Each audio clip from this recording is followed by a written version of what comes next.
తనను తాను తగ్గించుకుని ఆయన వ్యక్తుడిగా చేసుకుని ఆకాశ సింహాసనమును సర్వ సృష్టికర్త అయిన దేవుడు సింహాసనమును విడిచిపెట్టకూడని బాధ్యతను ఎత్తుకొనగా ఆయన భూమి మీదకి దిగి వచ్చి మనుషులందరి పాపముల నిమిత్తము ఆయన జన్మించాడు.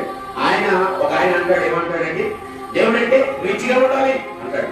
దేవుడంటే రిచిగా ఉండాలా? దేవుడంటే రిచిగా ఉండేవాడు కాదు.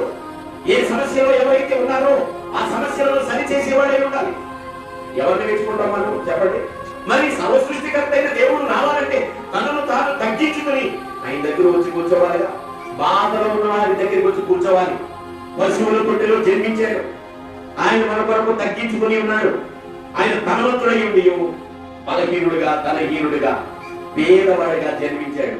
ఒక నీతిమంతురాలు ఏమీ లేక పరిశుద్ధ బ్రతుకుతున్న నీతిమంతురాలి గర్భములో జన్మించడానికి యేసుక్రీస్తు వారు వచ్చారు.